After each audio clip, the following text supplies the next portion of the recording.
daga jiki. Abubuwa wanda ya kamata mace ta kiyaye lokacin al'ada: na farko, a kiyaye barin auduga fat ta daɗe a jiki, ko da jini baya ta kiyaye. Amfani da ruwan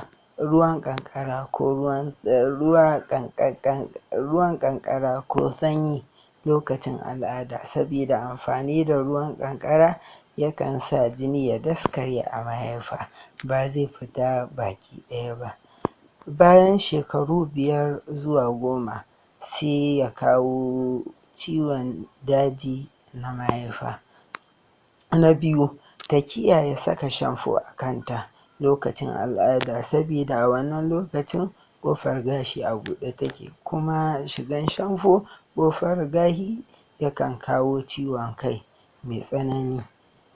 Ba a so mace ta yi amfani da gurji kokumba lokacin al'ada, sabida akwai sinadari a jiki wanda zai iya hana jinin ya fita baki ɗaya, wanda daga ƙarshe zai kawo ciwon daji na mahaifa. Ko da wasa kadda ki yi a ɗaki cikinki, kuma ki kiyaye duk abin da zai daki cikinki, sabida dukkan cikin a wannan lokacin zai ji wa mahaifa rauni, wanda daga ƙarshe zai zama ciwon daji kuma ya kawo aman jini lokaci guda. Na huɗu, a kiyaye amfani da gishiri mai yawa.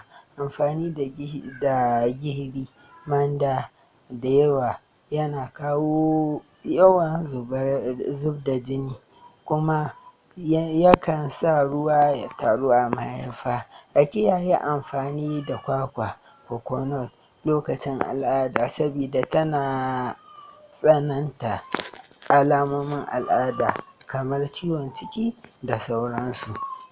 A kiyaye amfani da barasa, giya lokacin al'ada, duk da bincike ya nuna tana rage raɗaɗi lokacin al'ada, to akwai matsaloli da yawa da zai iya kawowa zuwa sosai. Kadda a yarda a bar fat a jiki sama da awa 3 ko 4 lokacin al'ada.